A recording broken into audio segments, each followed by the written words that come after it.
All right, welcome everybody. Thank you for coming to the Energy and Environment Forum. This is our third Energy and Environment Forum of the semester. And if this is your first time, welcome. This is our opportunity on campus here to talk about energy and environmental issues from a variety of disciplines. We all have an interest in energy and environmental issues, and we're used to talking to them with the people who think like us in our disciplines. This is a chance to kind of question ourselves and approach things from a slightly different perspective. And so if you like what you see today, I would encourage you to follow the Baker Center on any social media platform, and you will get updates about speakers events like this. You can also sign up to the mailing list out here on the table, and you will also get notifications about future events. So just so you know, next week we will have another event here at 1 o'clock, another Energy Environment Forum. Our own Dr. Ben Leard from the Ag Econ Department, joint faculty with Ag Econ and the Baker Center. We'll also be talking about electric vehicles and decarbonizing the transportation sector. So if you were here because you were interested in electric vehicles and transportation, come back next week because we're going to talk about it again. But don't leave now. Yes, you can do both. You can do both. So on April 13th, we have Andrew Curley. Andrew Curley is also going to be talking about energy justice issues. We have a big energy justice group this semester. He is a geographer from the University of Arizona. So we have three different perspectives on this. We have law, we have econ, and we're going to have geography all within the same month's time, talking about the same issue. So again, if you want to be notified of these things, you want to make sure you don't miss anything, like us on any social media, liking, I don't think that's, follow us on social media, or sign up for the mailing list out front. If you're watching us online, you can, hopefully you are seen inside the auditorium here. We don't have slides today, so you don't have to worry about flipping back over, but there will be a question and answer session at the end, so you can post your questions at the link that you see at the bottom of your screen, and we will field those questions at the end of the presentation. With that, I'm going to hand it over to Becky Jacobs, who's going to introduce our speaker for today. It is my great pleasure to not do it with a microphone, but the line has to hear you. Oh, thank you. I am introducing today's speaker, who is Achinthi Vithanage, and she is a professor and associate director of environmental law programs at the Elizabeth Hobbs School of Law at Pace University in New York. Pace, if anyone doesn't know it, has the #1 ranked by U.S. News program in the U.S. So it's a really great program that she directs. Professor Vithanage was born in Sri Lanka, but she grew up mainly in Australia, and she has dual degrees in law and international studies from the University of New South Wales, and she has a LLM from Pace, and she's working on her PhD, which is rare for lawyers. And I don't know how she does it with all of her other things going on. Before she entered the academy, she worked at the Energy and Water Ombudsman Office in New South Wales, and she practiced as a solicitor in the private sector in Australia. She has been recognized as one of the leading environmental and energy lawyers in the U.S., despite her very young age, and she has so many accomplishments and activities that I can't name them all, but I'll name a few. She's an originating member of the International Association of Energy Law. She serves on the Secretariat to the International Union for Conservation of Nature's Academy of Environmental Law. She's a member of the World Commission on Environmental Law, and I don't know how, but she still has time to publish frequently on a variety of topics related to energy and the environment. So please join me in welcoming my wonderful and very successful colleague, Professor Vithanage, to the Baker Center.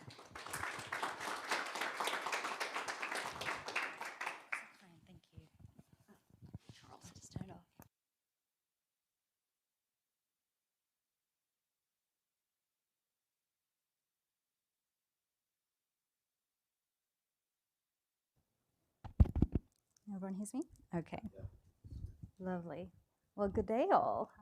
Thank you for having me. I don't think my Australian accent is as strong now since I've been here for a few years. I have this issue with assimilating accents now, so you'll see there's an American twang on my Aussie accent.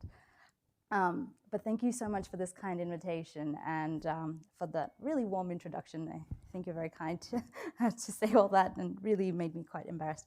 But thank you. And I have to say, one of the benefits of having external guests, and especially those who are often either from international or different states or different parts of the world, is that it's not just an opportunity for knowledge exchange, but it's also an opportunity for exchanging culture and perspective. So in that vein, it is customary in Australia to do an acknowledgement of Indigenous country before we start any event, so any talk whatsoever. So please allow me to begin by recognizing and honoring just the traditional inhabitants of the United States and the Indigenous people who are part of this land and who continue to be part of this land. So please also allow me to extend my sincerest thanks to Charles Sims, and of course Elizabeth Woody, who's hiding behind somewhere probably at the back, and the Howard H. Baker Jr. Center for Public Policy and the University of Tennessee, Knoxville, for hosting me here today. Thank you to Amber Turner, who hangs out at the UT Law, I believe, who's really made my travel logistics such a breeze, and everyone seems to be surprised that happened. Especially with events like the Bassmaster that's happening right now this weekend. I wasn't even able to get a weekend hotel. What's going on? But that's really fun. And I've heard that it also, I think it has its own TV channel just on that, right? Yeah, I caught it, but I never knew that that's what it was about. But now I'm here and I can tell people that I was. So to Charles Sims also, Joe Welch, Rob Billett, and Stephanie Kodish, who was very kind and spent some of their time last night with me. It was such a warm welcome to Knoxville, so I really appreciate that.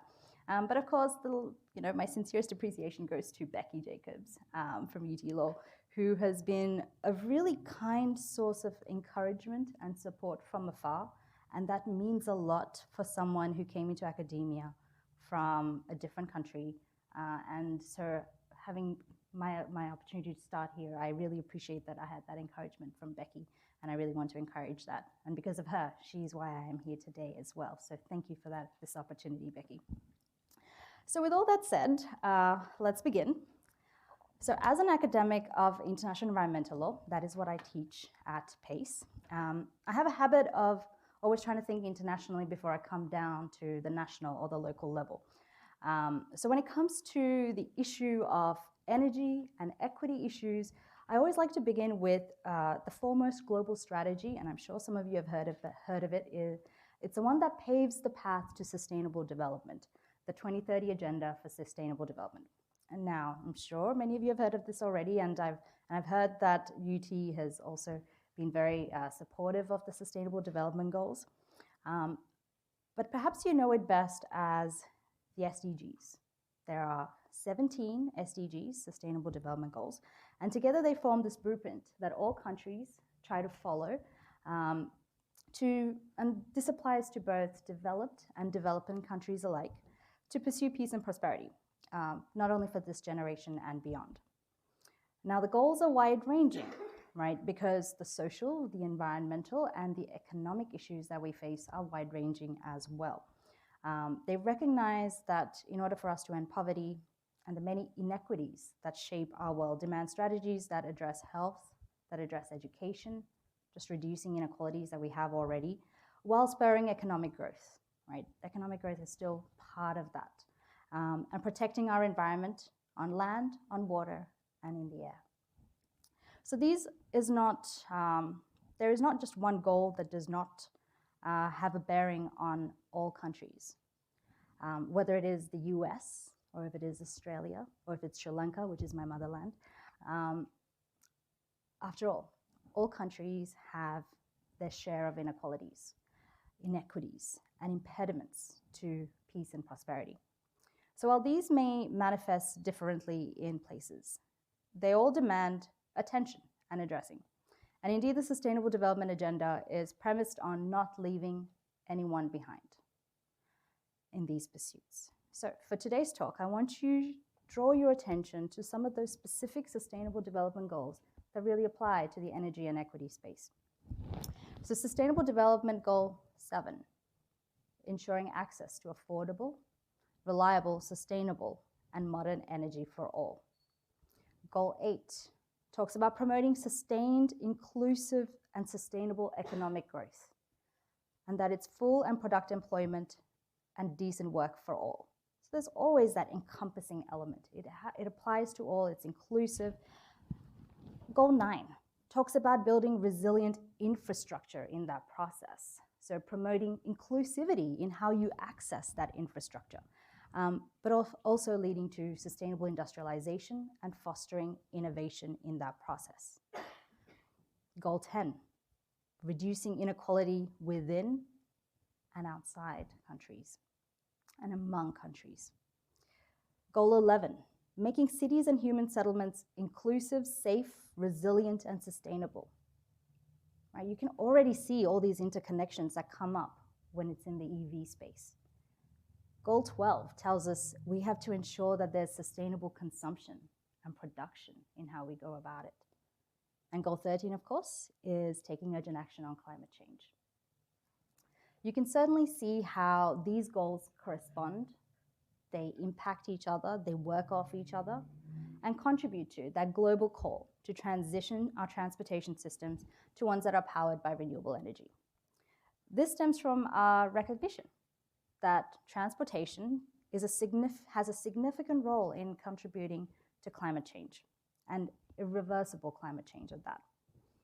So if you think about how these goals kind of fit in within that EV space, the goals prompt us to ensure that the transition in transportation is also just, right? Just transition. Let's take those goals again. Goal 10 reminds us that the transition must include all populations, especially those who are presently underserved. This includes low-income communities, vulnerable populations, rural populations, basically any population that has been disadvantaged in some way or overburdened or perhaps just underrepresented or underserved by the energy and transport systems. Goals 7 and 9, they prompt us to expand our understanding of what access truly means. Right? All people must have access to renewable sources of energy and transport that utilizes that energy, but also, so it's not just about having access to the transport, it's also about having access to the infrastructure that enables that transport to happen successfully. Goal 8 reminds us that as transportation systems go through this transition towards electric transportation, we must not leave our workers behind. And that's especially those who form the backbone of our current industries, of our current transportation systems. They can't be forgotten either. And Goal 12 prompts us to think even a step further than that, to consider how we consume energy, how we produce our transport and infrastructure, and whether our extraction, our production, and our consumption patterns even make sense from the get-go. Right? So it's not just doing things to work with what the current system is, it's about improving on how we as a society use transport, energy, and just our consumption overall. And of course, Goal 13 reminds us that all of this is imperative if we want to curb the adverse impacts of climate change, especially because those impacts affect underserved communities unequally and inequitably. So in 2015, the US was among those countries who committed to the Sustainable Development Goals. And in so doing, they committed to providing universal access to affordable, reliable, sustainable, and modern energy services. But also, they committed to sustainable transport systems. Now in time, pockets of states and cities in the United States started to target the broader adoption of electric vehicles. And where possible, they started to place a greater reliance on renewable energy sources as well. But challenges started to emerge. many of which continue to be present today. So what are these inequities in the EV space? Okay. So first, electric vehicles are not cheap. They're not easy to come by. Now, I've been working for a little while, but I can't really afford an EV myself. Now, they were also economically prohibitive for most segments of the population, segments that we don't often always think about as even, should they even have access to these? We don't even think about it. So there was also a need for widely deployed charging infrastructure just to dispel what we call range anxiety. So basically, we need more charging stations so that people don't feel like they're going to run out of battery as they're driving. And of course, what do people compare it to? You compare it to the fuel stations or the petrol stations. There are so many of them, so accessible. Charging stations are not, and they're not as obvious, even if they are as well. So this contributed, in turn, just those two things alone, to delays in just folks willing to purchase electric vehicles. But of course, delaying the transition to electric vehicles also gave rise to energy injustice issues that disproportionately impact certain populations in society, sometimes referred to as underserved populations, and I used that before. So these communities are often characterized by mentioned low-income populations, often with racial and/or ethnic overrepresentation as well. They're usually inequitably impacted by energy production and use, such as health issues arising from close proximity to fossil fuel-based traffic pollution. They also endure limited access to healthcare, nutrition. They suffer greater vulnerability to environmental hazards, including the impacts of climate change. They also wield, which is not surprising as well, significantly less political prowess. They don't have that access to political representation in the same way or influence. And they, as a result, do end up enjoying less environmental protection safeguards than more affluent and politically connected communities. So just like many environmental issues today, while underserved communities stand the most to gain from if we do transition to electric vehicles or renewable energy transport, energy supported transport options, they're also the least likely to access them or access these decarbonization efforts that we say it's everyone's role to decarbonize. We have to do this, but if they can't even be part of that decarbonization process, then you don't feel like you're part of that. You don't feel like you're part of society trying to do that.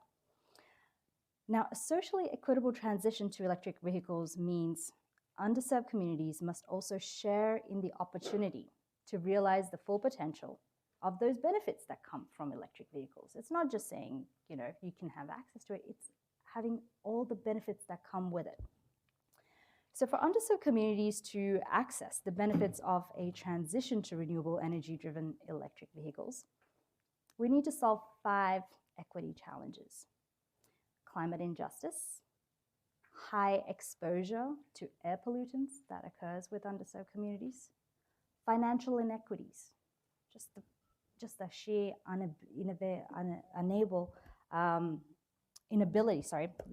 inability to actually even afford anything related to electric vehicles, unequal distribution of electric vehicles infrastructure, where they're located, and of course, a lack of electric vehicle awareness. But let's break these down a little bit further. So many of you are perhaps aware of this already, but the transportation sector in the United States, but also around the world, remains the largest source of greenhouse gas emissions for the United States. It is a primary contributor to climate change, and it's a phenomenon that underserved populations are especially vulnerable to.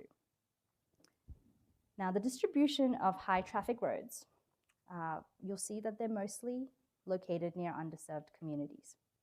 They're exposed to them, and in the process, they're exposed to incredible environmental harms. Non-whites and low-income communities are disproportionately exposed to air pollution, and this has been proven in studies, which leads to greater risks and incidence of health effects among them. Financial inequity is also closely linked to how electric vehicles can be done equitably. The average EV owner in America has an annual household income greater than $100,000 US. The upfront costs of an EV purchase still remain a serious entry barrier for moderate and low-income consumers, even with rebates, and even that, they're fluctuating ones.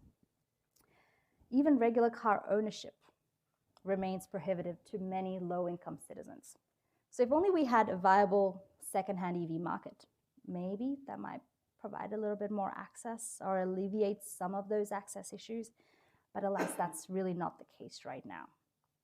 So the distribution of EV charging infrastructure reveals similar inequities as well, right? In the US, there is a correlation between areas with large rental populations and a lack of EV access. So if you take urban rental housing, for instance, it's often home to underserved communities. What type of housing do they have? Multi-unit development. A lot of these multi-unit dwellings do not have the laws in place or the bylaws in place to provide accommodation for EV charging. But on top of that, a lot of the time landlords are not supportive of that either. So we have a lot of tension that happens in that process. So we need to incentivize landlords or owners of multi-unit dwellings to want to do this, to give access to their tenants and their communities. These distributional inequities are, of course, compounded by the simple fact that folks just don't know much about electric vehicles. There is low awareness among underserved populations, but also misconceptions about what electric vehicles can offer. There's misconceptions about costs. There's misconceptions of what it means. There's misconceptions about how to charge and how far it can go. And to add to this, there are many local and state decision makers who are also unaware in some ways as well. This has been growing, and that's definitely been improving in more recent times. But there's still a lot of leaders or local leaders who are still not quite aware of all the benefits that come with this, but also the benefits that come to providing that access to low-income populations or underserved populations. So was anything done about these equity challenges? Yeah, a few things were done. The short answer is yes. But the more nuanced, shorter answer is yes, but not enough, but not always well. And of course, I'm going to tell you the longer answer because I have the time to do it.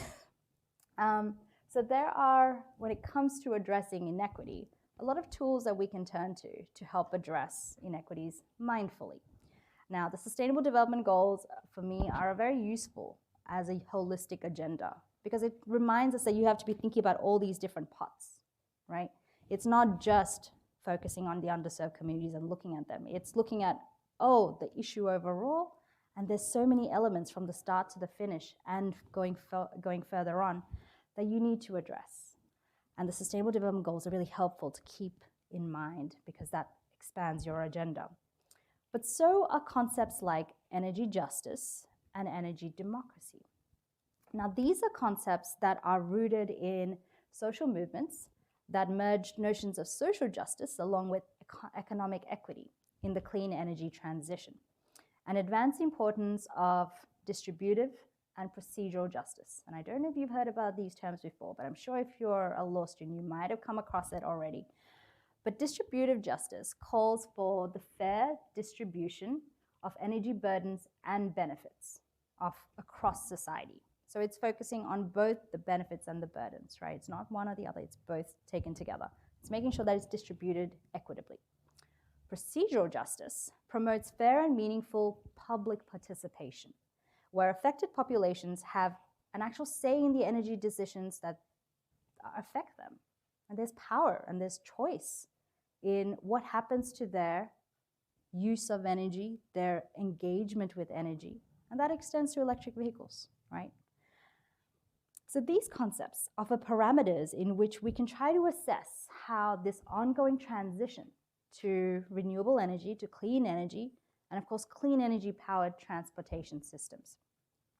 So in the electric vehicle landscape, this may translate, among other things, to things like affordable access to EVs, especially by underserved communities, equitable distribution of electric vehicle infrastructure, making sure that it's available to everyone and that they can easily access it. There's no barriers based on where the chargers are located or how the timing that they can access it. These are all things that should be taken into account. And of course, community choice in electric vehicle decision making. So if they're going to put chargers in an area that is where underserved communities are, they should have a choice in where in that area that's also being put. They might have better ideas for how better they can use the chargers. But if you don't engage with that, you don't engage with the community, you'll never know. So before the pandemic and we had to deal with all of that, equity considerations primarily emerged with respect to electric vehicles in a very ad hoc, it was very state-based, and there was really no kind of nationwide effort towards that. So if the one that we often look to in terms of what are the ways that energy equity considerations have been introduced, California is one of the main places that we start, simply because they've been doing it for a longer time, so there's more data on that front. There's also more data about what didn't work, which is helpful for states that want to get onto this or want to take effort to learn from their mistakes as well, right? It's very important that we don't try to do the same thing but then end up making similar errors. It's about learning from each other. And I don't think sometimes we don't take that on board enough among states. So in California, state law was pretty explicit. It recognized that severe air pollution, it affects underserved populations in that state the most. It noted that over 40% of residents reside close to heavily trafficked areas, and that underserved communities face that disproportionate level of harm, that they face substandard air quality compared to other parts of the state, and climate change impacts affect them much greater. So this was all recognized within the law itself. It also recognized that EVs, electric vehicles, had a role to play in alleviating those concerns as well. So the law established a wide range of initiatives, right? And all of these are things that you can take from and learn from and go, okay, that works, maybe not, maybe it won't fit here. But it's a really good place to start for options. So the Charge Ahead California initiative it basically allowed funds from the state's cap and trade program. So the state set up a cap and trade program to kind of ratchet down on their emissions that they were making. And they used those funds that came out of that program to put towards equity-based programs. And these equity programs were very much focused on underserved communities. Now, these programs are very interesting in that they recognized that different individuals and populations may want to they might want to utilize electric vehicles in different ways. Not everyone actually wanted to own a vehicle. Some just wanted to rent it. And I think that's maybe common across some of the younger generation as well. Not a lot of my friends want to own a car anymore. They're just happy to have access to it, that they can rent one when they need it to go up to the mountains and come back, right? Because everything that they have that they wanted locally is available by walking distance or via public transport. It's not the case for everyone, and that's not how it should be. It shouldn't be a one-size-fits-all. But what California did recognize through their equity programs is that, okay, people want different things. Let's give them options that they can pick from. So if you don't want to own or rent a vehicle, then what the Clean Cars for, there were a number of initiatives. There was one initiative that said, okay, bring your old car in, your old clunker in, and we'll swap it out. We'll give you an EV. If that wasn't interesting to you, and you preferred public transportation, okay, we'll give you vouchers so that you can utilize public transportation more. If that's not your thing either, here's a car sharing tool that we are funding. So Blue LA was one example that they tried out in Los Angeles, where it was a car sharing tool. And basically, if you only wanted to use the car for that particular trip to go pick up your kid and come back, and that's it. That's all you needed to use it for. No ownership was required. But they provided that as an option that underserved communities could pick. At the same time, the government also introduced a program to tackle financial inequity by giving underserved communities financing options so that if they did want to purchase an EV, it became that much more affordable. They also offered things like charging infrastructure. If you wanted to set up a battery in your home, this is a discount for you. And so all these options were being provided. Now, one of the things that also was very interesting is that they had a targeted educational campaign as well. So the intention was we need to reduce the awareness gap that existed about how to use EVs or what their benefits are. And so the EV charging providers like Electrify America invested millions of dollars in trusted community-based organizations within those underserved communities, and they were charged with undertaking the EV marketing, so to speak. They were charged with going out to individuals and speaking to them and telling them about it, and because they were already trusted in their communities, it was so much easier for them to go in and make that plea. Now, other states, it wasn't just California, also sought to try equitable EV access solutions.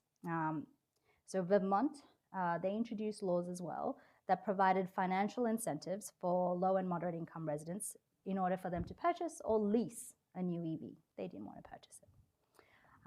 Some of you may also recall the Volkswagen scandal that happened a while back. Well, the car company had defrauded some consumers, saying that their car emissions were a lot less than they were.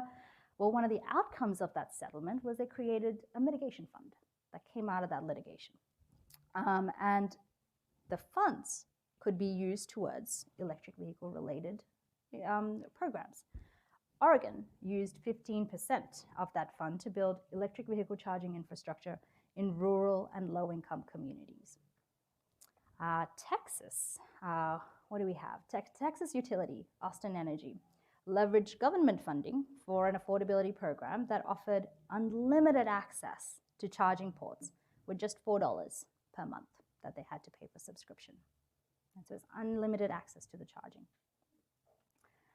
Seattle turned to their local community for help because they couldn't figure out how to get in, to try and get those electric vehicle policies that they were implementing to have them really reach the audience that they wanted to reach, and to do that in an equitable way as well. So the state developed an equity and environment agenda, and this basically established an equity framework with an environmental justice committee that was appointed to kind of work through that. The committee, no surprise, was composed of community leaders that had already existing relationships within those underserved communities. So again, that same lesson of having community leaders who already have trust and confidence among that community, having them be the one that spearhead and lead the discussion of the projects and the programs really makes a difference, because communities are learning from sources that they believe in, that they already have a working relationship with. So another example that we have is a pilot project that was in Kansas City, Missouri, which installed EV chargers on existing streetlights in residential neighborhoods. And basically, anyone could use it, and it was just a small fee to use. Now, organizers for the Kansas City pilot, before they went about and did this, they held some virtual community meetings. And what they did, they said, we appreciate the time that you're making to come to these meetings. So they compensated the first 100 people that came. And then after that, they presented potential charging infrastructure locations to the community and said, give us your feedback. Should we do it here? Should we not do it here? Why or why not? And then based on that is how they made their eventual decisions on where those charging stations were located. So although the emergence of electric vehicle equity solutions was kind of sporadic when it came to the United States, the country really served as a vibrant testbed for some really concentrated efforts that were happening. And if you compare it to the world, it really was a leader in that respect. If you look to the EU, they kind of looked at it in a different way. They weren't looking in the context of environmental justice or energy justice. That was really something that very special to the United States. And because of that, there were very concentrated efforts and best practices that even those abroad were looking to the US and these kinds of really great examples of how to do energy justice or environmental justice well in their countries as well. Now, of course, these efforts, they were not all successful, right? I gave you some of the really good ones, but there were also efforts that didn't pan out as well. Sometimes chargers were installed in places that went underutilized. Right? They didn't really do the community work in advance.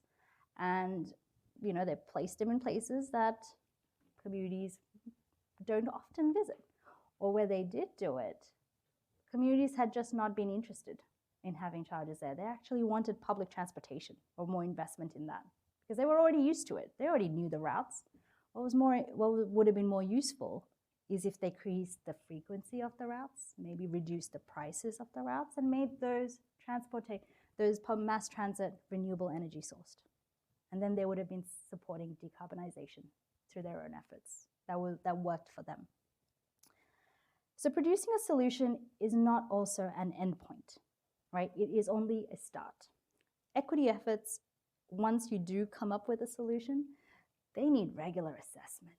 You need to continue to watch that community to see, are they still using it in the same way after a few years? Has the demographic changed? Has the population, in terms of as they've grown older or as newcomers have come in, has that transportation dynamic changed? We need to develop programs and policies that are adaptable and flexible to that and are open to looking for those changes instead of waiting until a problem occurs and it comes knocking on their door. Now, what the US did in terms of all those things that they tried out was demonstrate how state laws that explicitly recognize EV equity and the challenges that come with it, but also mandating the spread of EV benefits to underserved communities, they can be successful when they pursue programs that incorporate distributive and procedural justice elements. And you can remember what I was talking about, what distributive and procedural justice is. Distributive, making sure the benefits and burdens are distributed equally, and procedural justice to make sure that everyone has choice, the people where that people have choice in the decision making that occurs. Okay, so what has the federal government been doing since? So under the current administration, we saw the US federal government kind of take a step in. They hadn't done so in the past, but all of a sudden they were now interested in taking an active role. It recognized the existence of the various pre-existing, but also new equity challenges, and the need to develop more equitable solutions for transitioning that transportation system. So in the early days of the administration, the president issued an executive order, and I'm sure you've all heard about it at some point or another. But Executive Order 14008 delivered this focus on tackling the climate crisis that was occurring within the United States. So specifically looking at how climate change was affecting the United States population, but also making a commitment to deliver environmental justice to all communities across the United States. All, again, that inclusive element. You want to be thinking about everyone. The Environmental Protection Agency, the EPA, defines environmental justice as the fair treatment and meaningful involvement of all people, regardless of race, color, national origin, income, with respect to the development, implementation, and enforcement of environmental laws, regulations, and policies. So through that executive order, the administration was trying to direct federal agencies. Hey, federal agency, when you go about doing your work now, I want you to be thinking about environmental justice as a main thing. So to make achieving environmental justice part of their missions, the way they completely approached any kind of environmental laws and policies. So they had to develop programs, they had to develop policies, and they had to develop activities that addressed the disproportionately high and adverse human health consequences, environmental consequences, climate-related consequences, and also how they all work together as a cumulative impact on disadvantaged communities. And to also assess how those accompanying economic impacts and the challenges of that will play out. So as a result of the executive order, we had different federal agencies institute several measures to assure environmental justice was embedded within their own respective agencies.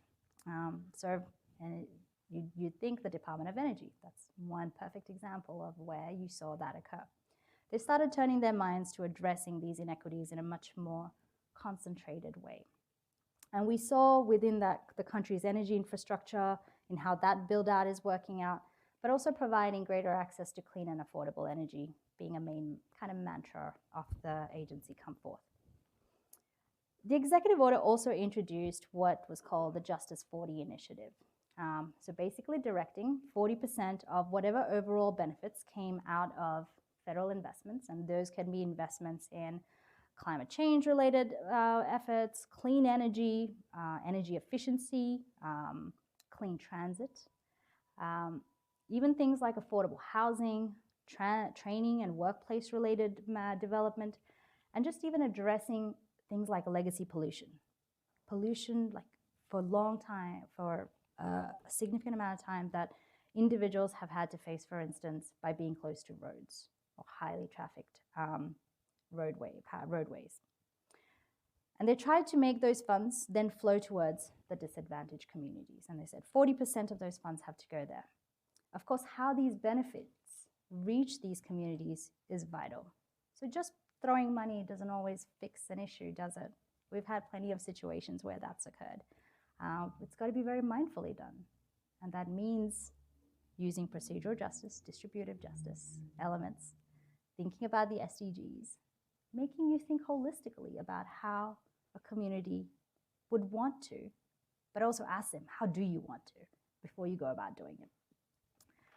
So then this brings me also to how the pandemic actually impacted EV equity as well, because it had its elements as well. And we don't always think about that. A discussion about equity really cannot occur without considering just how the impact of the pandemic effort worked on that. So when the pandemic emerged, then we had a delay in a lot of equity action. So all those, a lot of the programs that I was talking about that different states, different cities and municipalities were introducing, they had to take a hold. A lot of them couldn't manage to do any of those things while they were trying to address the pandemic and how things were playing out. There was so much uncertainty in that space. So we had a slowdown of equity projects. It didn't mean that they stopped, but all of a sudden they were not prioritized. And of course, when you deprioritize, it just means that end goal is so much further away again. And then of course, if we go back to the Global Sustainable Development Agenda, remember it called for sustainable transport, right? But sustainable transport, if we're really going to be honest about it, it means we shouldn't be driving personal cars, really. It should be that we should be focusing more on public transportation, at least in order to address the climate change. If we didn't have that issue just, hanging out in the back, then that's fine. Then you have both, going down both options is perfectly fine. But I think if we're being incredibly honest with ourselves, I think that's something that we do need to focus on, more public transportation options. But of course, what did the pandemic do?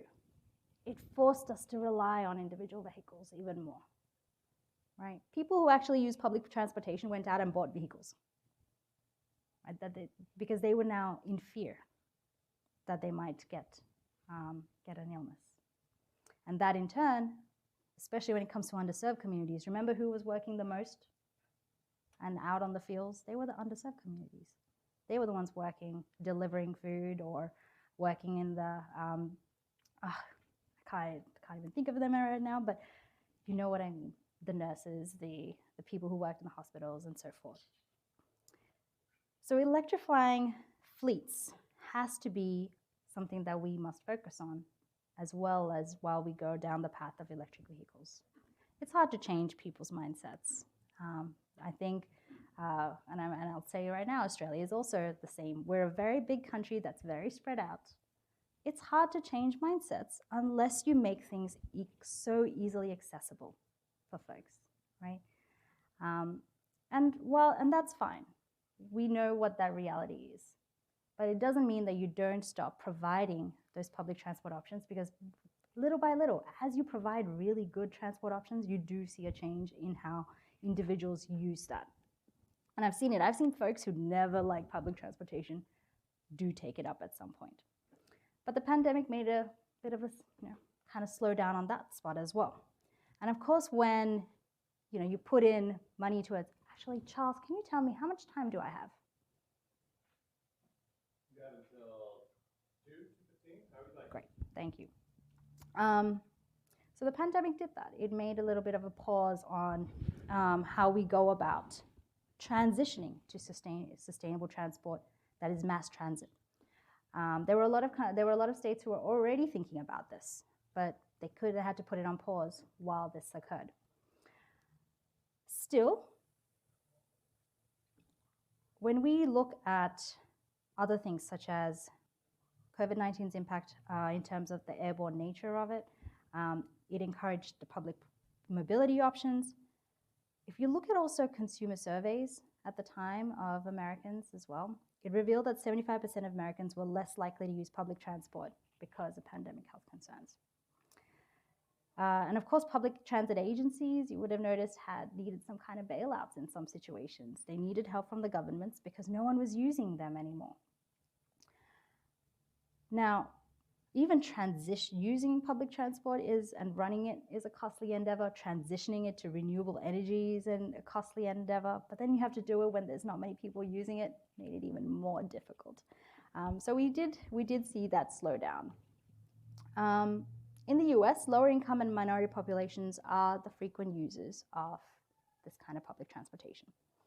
And there is a disproportionate representation in those industries by people of color, people with low incomes, and many of whom who rely on public transportation for their livelihoods and other social services. So COVID-19 exposed those health hazards. It also amplified issues that surround EV affordability. The economic strains already felt by underserved communities were compounded by the pandemic's disproportionate impacts on those same communities. They experienced employment loss, reduced incomes, increased health costs, and so on. Now, early speculation over how the pandemic-driven lag impacted EV sales, and also the suspension of car manufacturing by automakers in favor of making medical equipment, for instance, there was that transition too. All of these things just meant a little bit of a delay, right? And at that time, you didn't know how long the delay might be. So with all those things in mind, the other issue that you notice is that during the pandemic, you saw a clear demarcation emerge on who actually owned EVs and where geographically they were located. So a study came out that 20% of all the wealthy zip codes in the country, if you base it on income, they were 15 times more likely to have higher adoption EV rates than compared to the zones that had the least income, right? The 20% of that list was right 3 to 15 times different. So EV readiness still varies significantly across America, with economically affluent states leading that expansion, while disparities persist between states and also within states when it relates to urban and rural, suburban and rural areas, and so forth. So the used EV car market is certainly growing in America, and I'm hoping that I can one day afford one, but let's see how that goes. But the affordability and limited availability of used EVs continues to prevent the entry of low-income populations into EV ownership, if that is something that they want. Another notable impact of the pandemic was that it disproportionately hospitalized and hurt underserved populations. Studies in the US confirmed that historical exposures to air pollutants were positively associated with higher COVID-19 mortality rates as well. So America's long history of situating air polluting roadways close to communities of color ended up having that impact.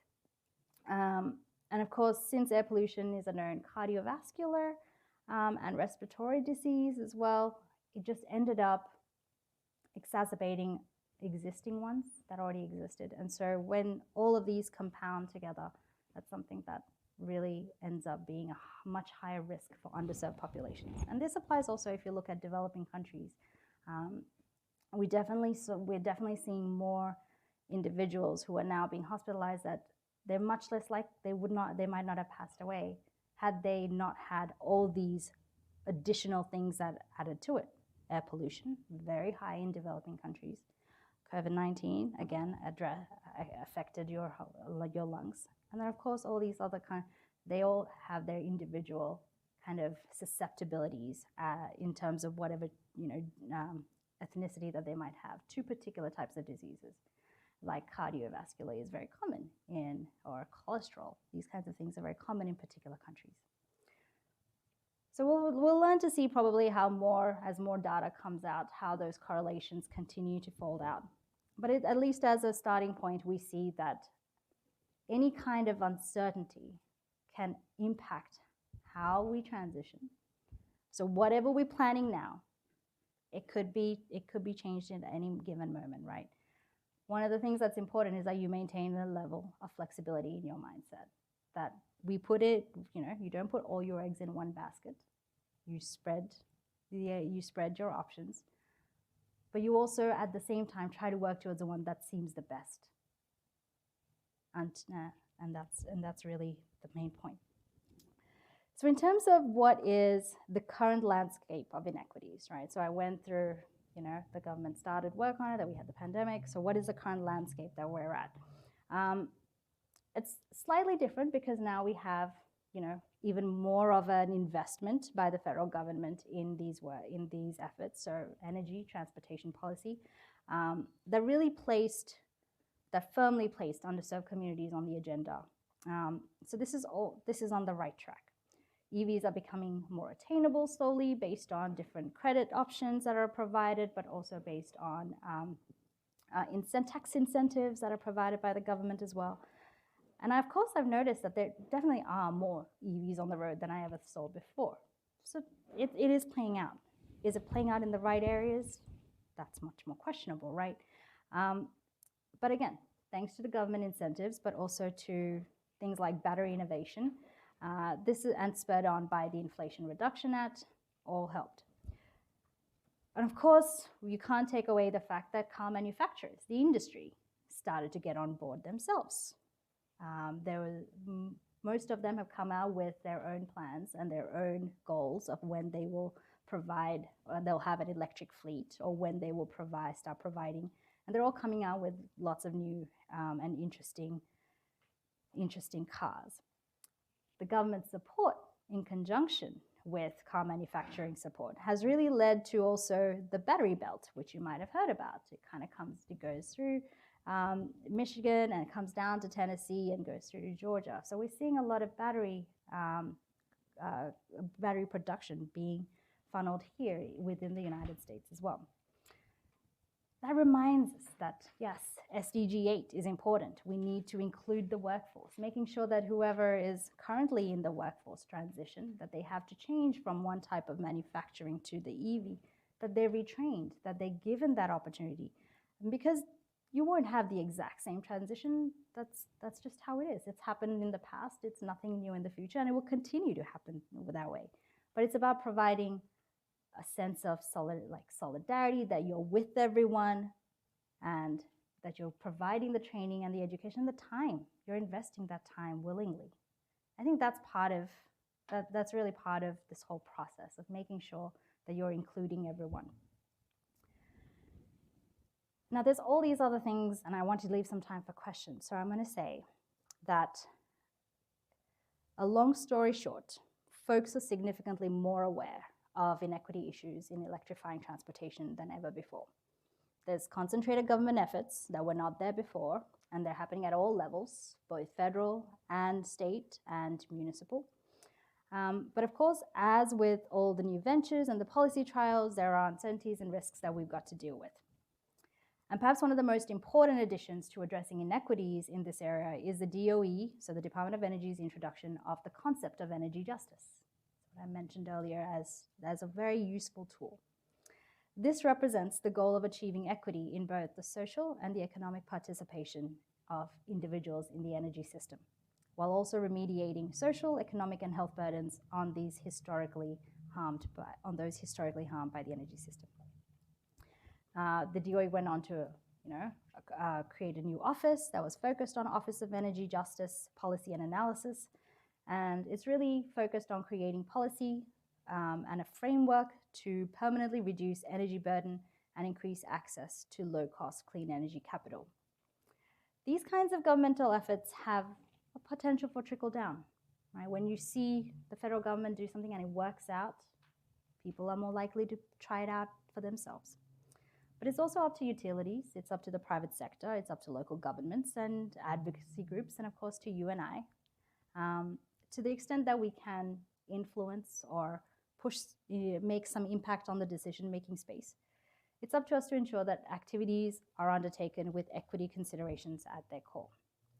So in summary, there are many moving parts to a just transition, whether it is in our energy systems or our transportation systems. This is not something that you can achieve overnight or with mere checklists, because it's just too easy to miss things if you're just trying to check things off a list. But there are tools that we can use to prompt busy policymakers or engineers or planners or economists, politicians, community leaders, and advocates to just stop and think. But ultimately, it comes down to it comes down to local, regional, national, and international commitment to a few things: to seeking equitable solutions, and always keeping that at the front of mind, to practice compassion. If you just think of things compassionately, it's so much harder to do something wrong. To being open to being humbled by our human errors, not incapacitated by them. You are definitely likely to make an error at some point in your life, whether it's going to affect the government, whether it's going to affect your country. There's going to be an error, but don't let that incapacitate you. But instead, don't let it also be a source of shame for you. Just own it. Own that error and fix it and help be part of that solution. I think that's something that we try to come up with ways to explain around it and say that's all pass the blame to someone. Don't do that. Just take it on and go with it and fix it. I think that's something that we have to keep in mind. We also need to be flexible in terms of shifting pathways as circumstances, knowledge, and understandings change. Lots of things have changed in just our lifetimes. How we view things, how gender is viewed, how religion is viewed, all of these additional things. And to keeping these sustainable development goals in mind the entire journey. So I have to say, I'm very lucky that I have some great minds here already. I know some of you come from different fields, some of you are in your learning process, but you bring these perspectives, and I appreciate that you gave me time today, because time is one of the most precious things that we have in these days. And I hope that this was worth your while. So thank you.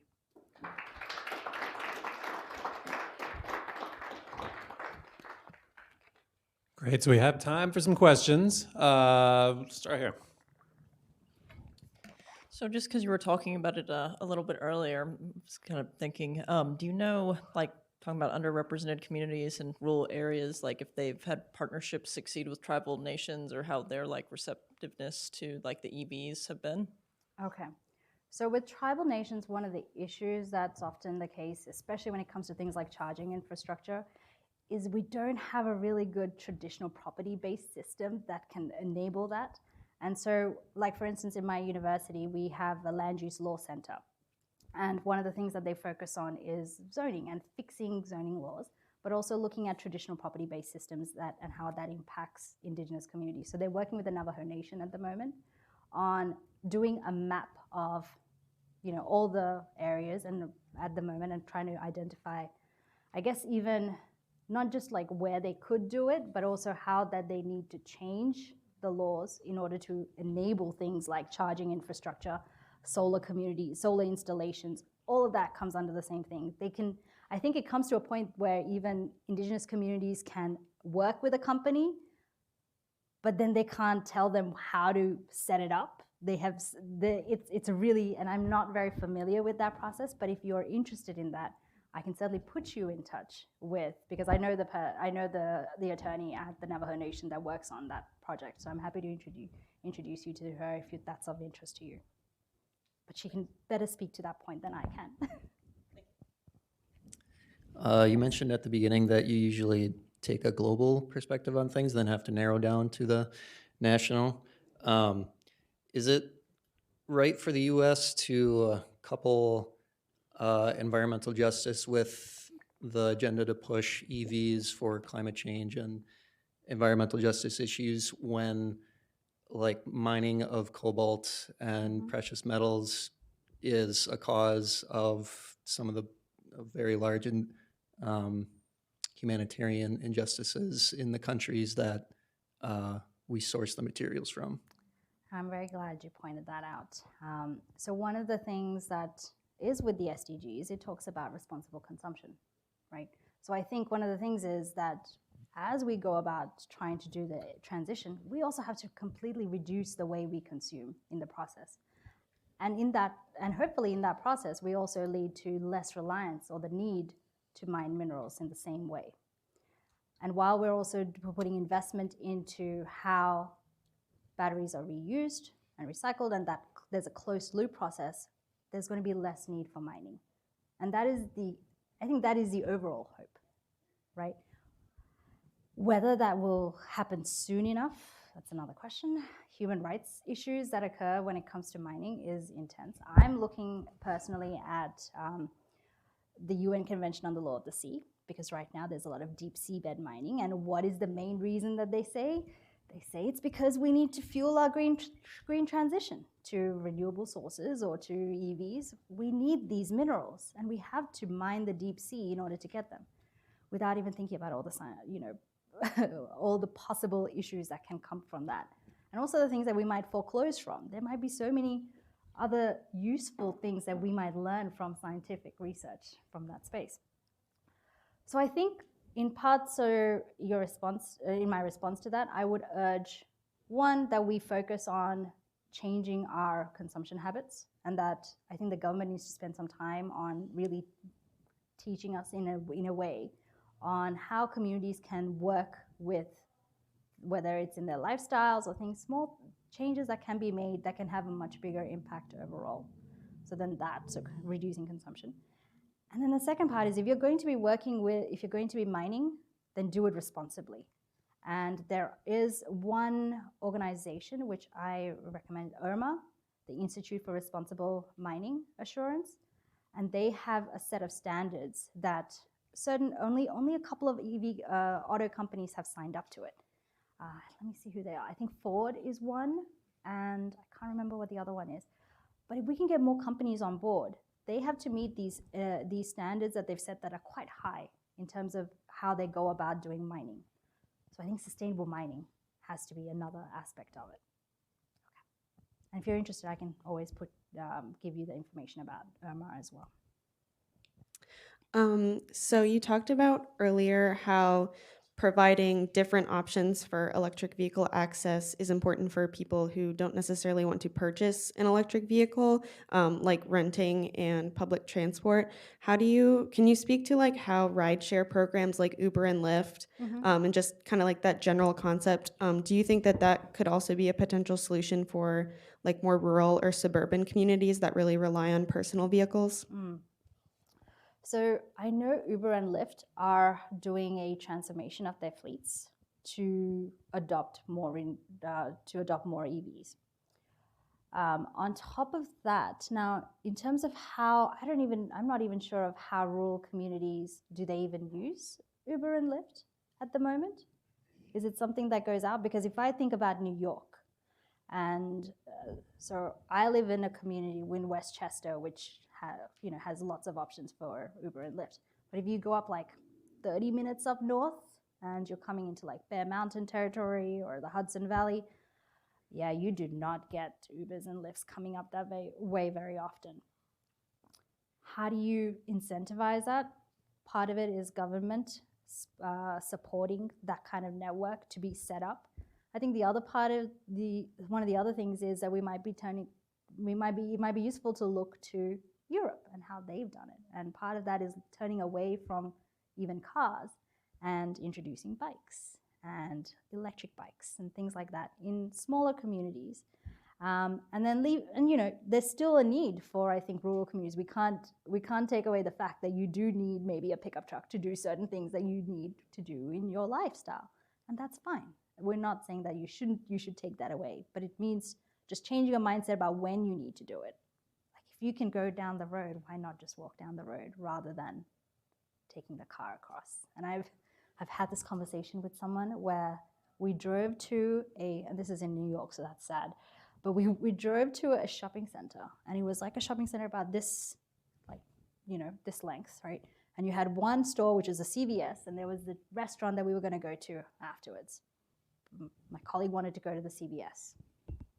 Parked at the CVS, went in, and I went to the CVS and came out, and I started walking towards the restaurant.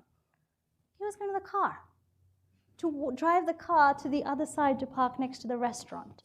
Now that is, and just me questioning that was like a moment of, oh, I never even thought about it. Yes, you've done that. No. Sorry, I digressed, but I think, again, one of the point is just, a solution for everyone is different, and we need to look at rural communities differently too. Yes. Hey, kind of. You after. I was curious if the same person had a health club membership that they paid for. And didn't go to, yes. But I can confirm that. Yes. Yeah. So you kind of talked about with EVs and equity, that you're facing problems that things outside of electric vehicles are facing, kind of 5 big inequities that are probably universal, but I can for sure really speak to that in America.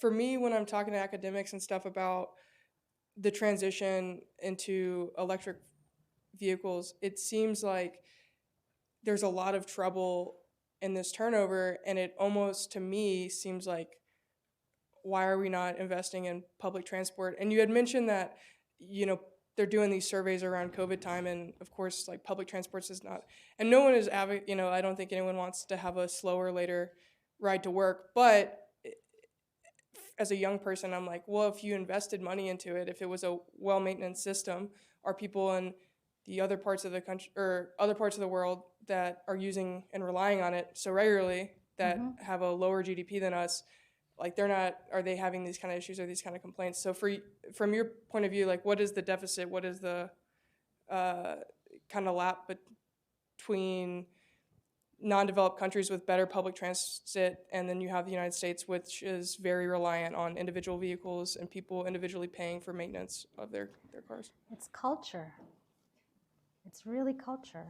Because if you go, if I look at some of the American folks who have a very strong car-oriented lifestyle here, when they go traveling and they go travel to Japan or Europe, and they use the public transportation system, they love it.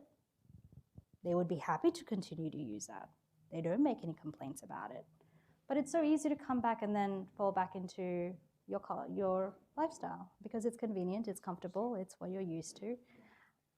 I think it's just about exposing people. So first, having a good transportation system. One of the issues that we have in the US is a lot of the trains, like even the New York subway, is awful, absolutely awful.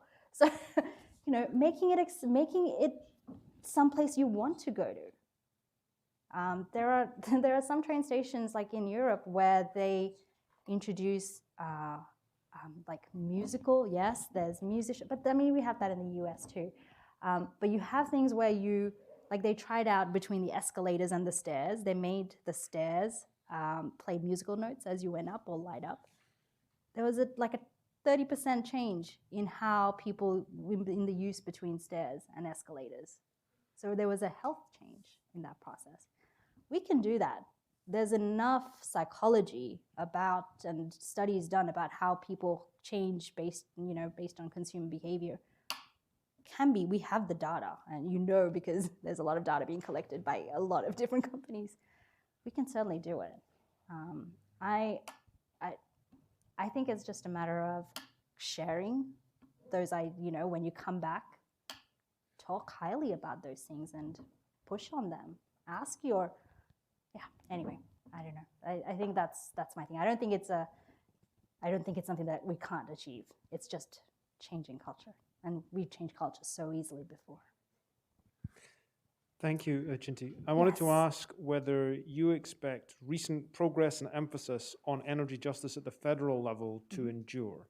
And so the reason I say that is that things like Justice 40 I find really encouraging, Yes. but at least to a non-expert like me, it feels very White House-led. It feels like it's a priority being pushed out through federal agencies that's a priority of the current administration, and that always feels vulnerable. And so hence the question, do you expect federal progress and emphasis to endure? Well, I think, so in my opinion, the more investment you make, the more that you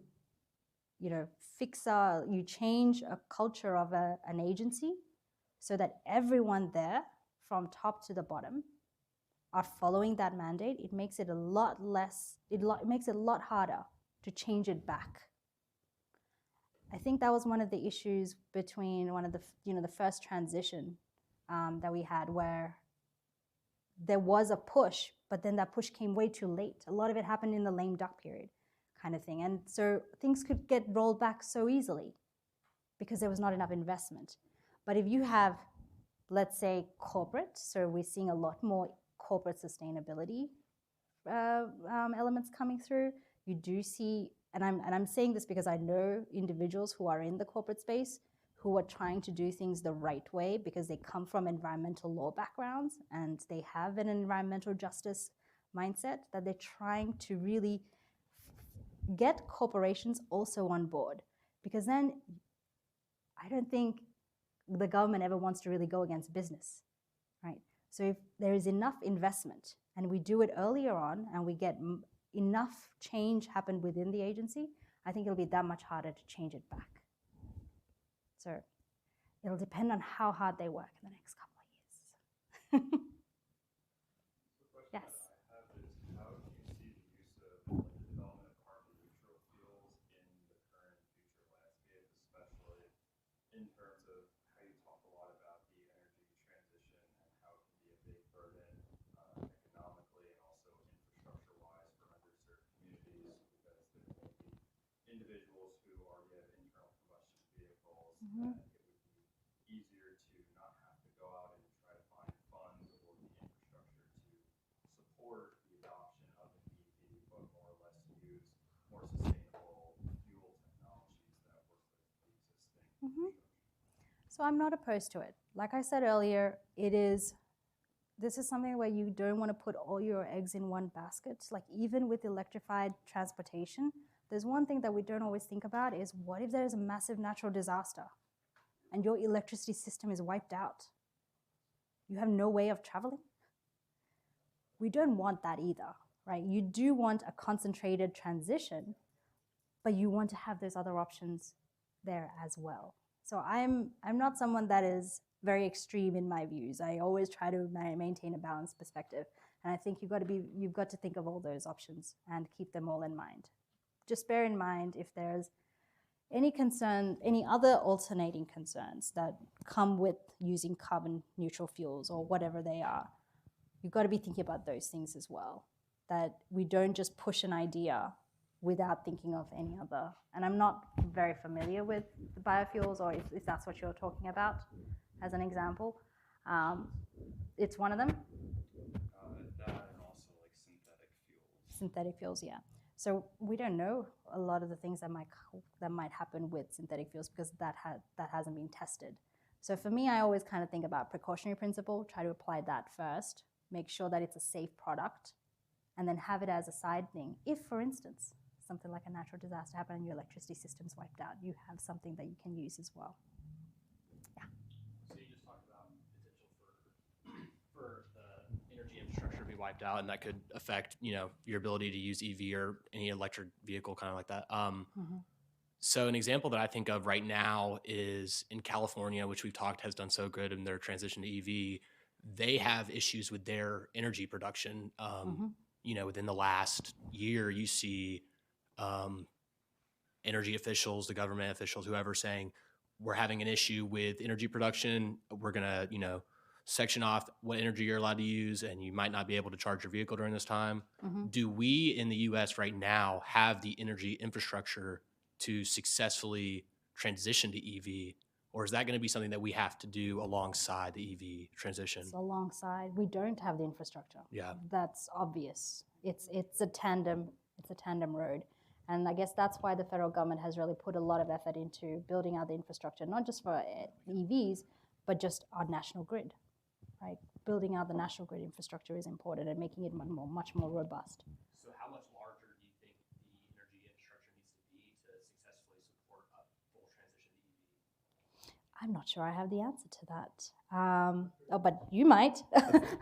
'Cause EVs consume 1/4 of the energy of fossil fuel vehicles. Yeah. I was just going to say not a lot, because we do need some more, but we cycle our electricity production. So in the evening, there's a lot of excess capacity. But it'll need to adapt, but and we'll also need a lot of ability to store electrical energy, especially if we switch to renewable. So there's a lot of work to be done, but in terms of the actual expansion of generating capacity, not so much.